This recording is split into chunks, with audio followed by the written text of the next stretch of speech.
Gave our thoughts a bit on the Super Bowl halftime show. Now we break down the ad space from last night. The price tag only goes up, Chad. We have high expectations as consumers of the Super Bowl. I find myself, this is going to sound antithetical to everything that a sports talk host should be about, but I find myself, if I need to run to get a snack or go to the bathroom, I don't do it during the commercials. I will do it when I feel like I can miss one play and rewind and see something. If big happens, I do it during the game because I want to sit and watch every commercial and critique them. So a little bit different for a sports guy that way, but I will get up during the game and not the commercials. Chances are our next guest does the same thing. Lee Carter joins us. She's the president and partner of Maslansky and Partners. Lee, thank you for the time. Hope you're well. Thanks so much for having me. I know you've been on Fox recapping your thoughts on last night's Super Bowl commercial reaction. And with the polling that goes on with your company, what have you found out? What's been the theme overall of the reaction to them? Well, I think that the one that really stood out to a lot of folks was the Dunkin' Donuts commercial with Ben Affleck and J-Lo. That was one that really leaned into Ben Affleck's well-known love of Boston and Dunkin' Donuts, and I think was memorable for not only their moment, I thought it was hilarious, but also because it was a really great connection with the brand, and I think that is what you really ultimately want to have happen. There were a couple other standouts as well that might not be getting as much attention, but I think were really, really smart from an advertising perspective. Also from an advertising perspective, the surprising company or companies that paid the $7 million for 30 seconds for the Super Bowl ad. I'll bring up one that I thought their ad hit well was Popcorners with the Breaking Bad themed ad. I had no clue what Popcorners were. I don't know if it's owned by a bigger company or not, but now I know what that is based on them tying in one of the best shows all time. And one of my favorite shows. Is there another one that comes to mind with those?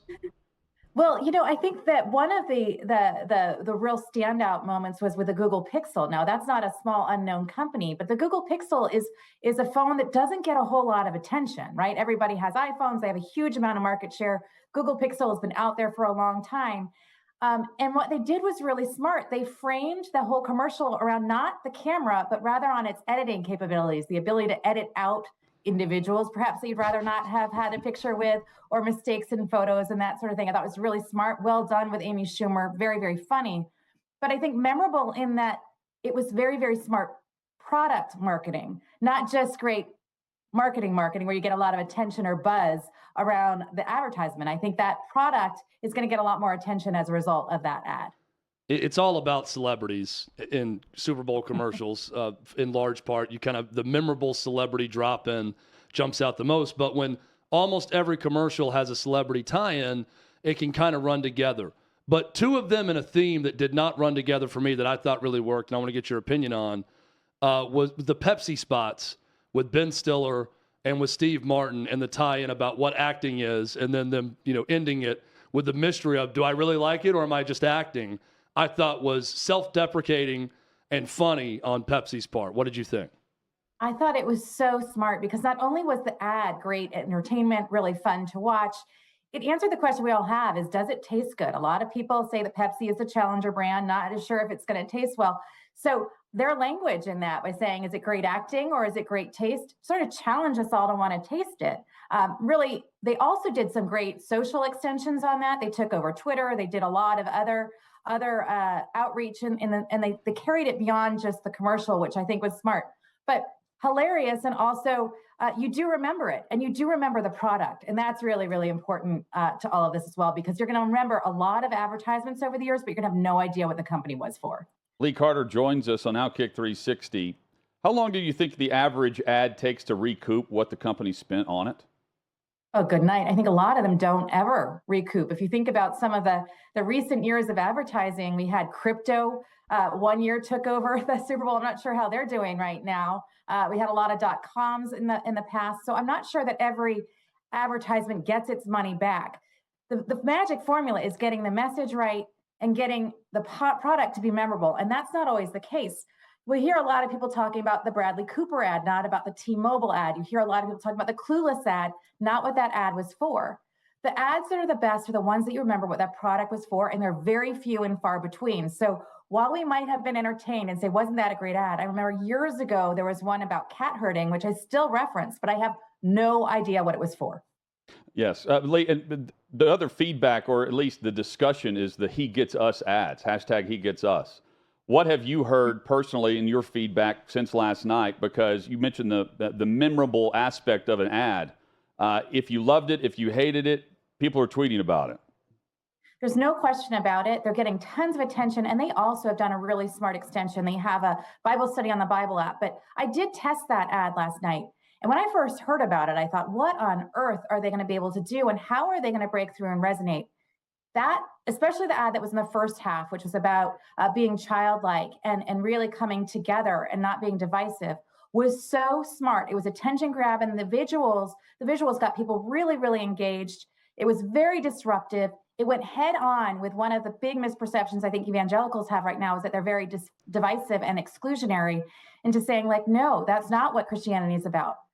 From what I tested, and I did test this last night, a lot of folks ended up going and saying, who did this and what was it all about? So a lot of people went online, checked out who was behind it, checked out what the message was, and learned more. And that is a really tough thing to do in the middle of a Super Bowl, when most people are doing more than just watching the ads. They're also eating the food, they're talking to friends, they're at parties or bars or other places. So the fact that this one got that much attention is really, really amazing, especially given the topic and how challenging that is in 30 seconds to get someone to think, oh my gosh, I want to learn more about Jesus. From your testing, who did the worst connecting their product to the ad, where it was hard to figure out what was being advertised? Well, I think there were a few ads that weren't terrible ads by any stretch, but they weren't connected. I heard a lot of people say, I love the Clueless ad. I don't remember who it was. I did some associations with testing. So who did this ad? And most people didn't remember who did the Clueless ad. On the other hand, the Doritos ad talking about the triangle really did associate well. So there were some mixed bags there. I was really surprised. I thought the T-Mobile ad with Bradley Cooper was hilarious. I thought it was well done. The thing that was not memorable is everybody said, oh, I love Bradley Cooper. His mom should get her own show, but nothing about T-Mobile. And I think that's a problem there. When you look at just the direction of the ads, I feel like from 2016, probably through COVID, it got real serious. Every ad was a tearjerker. Every ad had a political message of some sort. They were all trying to get very focused on whatever the news of the day was. We've gone away from that, I feel like, in the last couple of years. I can't remember the heartstrings being tugged at as much last night. It's a lot more about comedy with many of these ads. Do you think that connects better with audiences? I do. I think we're ready to move on. I think for a couple of reasons. One, obviously we went through a lot with COVID and all of that, but the politicized nature of America has really gotten people tired. And while there was a moment where individuals really wanted companies to take political stances, that sort of passed. Less than half of Americans want companies to take a stand right now. There was a poll just released in the last couple of days that says, only 48% of people want companies to get involved in political issues. And that's in large part driven by Democrats. 75% of them say they want companies to get involved, while only 18% of Republicans do, and less than 40% of independents. So I think what we're seeing right now is this moment where we want to hear companies be companies, do what they do really well, make us laugh when we want to laugh, and get away from more of the serious topics, especially in the right moments. And the Super Bowl is not the moment to make a political stand for most people. They want to enjoy, let go, get back to living. There's been plenty of companies that have tried to take a big swing and they've missed. When they take that big swing or take a big chance, I thought what Blue Moon did was brilliant last night. It looked like a Miller Lite, Coors Light battle ad, and they don't even mention Blue Moon until the very end of it, and it was actually a Blue Moon ad. Did that one work for you, Lee? So here's the thing I thought was fascinating. It was a great surprise ending. It got our attention. A lot of folks that I tested these with at the end said that the Blue Moon was one of the more memorable ones, and people remember Blue Moon. The big question I have is, as a beer drinker, do you want to have Blue Moon owned by the same company that owns those two other beers, or do you want it to be that sort of exclusive higher end beer? So I'm not sure if at the end it's going to do anything for them or not, but certainly getting a lot of conversation. And they say all press is good press. So Blue Moon's being talked about more today than probably it has been in quite some time. So I think that's probably going to be to their advantage.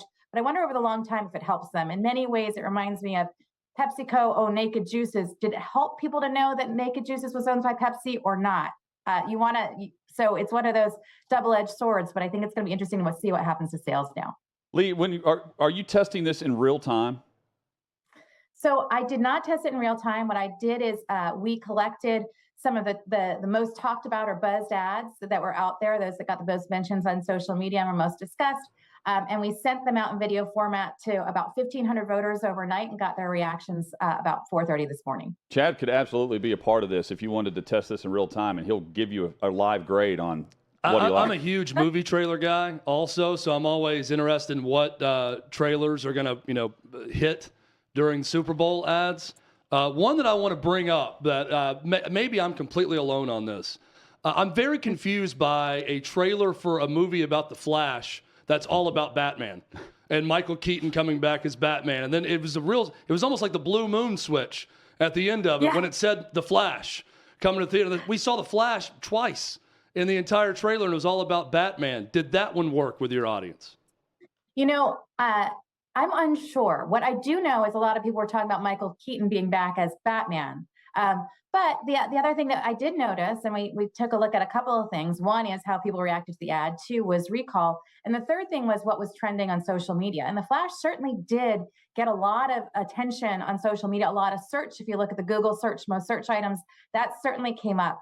The thing that I think is fascinating is that you're picking up on the trailers. A lot of people don't talk about those. Those are usually the overlooked ads, even though what they've done is planted a seed in a lot of people's mind, like, oh, you know what? Super Bowl football season's over. What am I going to do next week? And maybe it's time to watch some movies.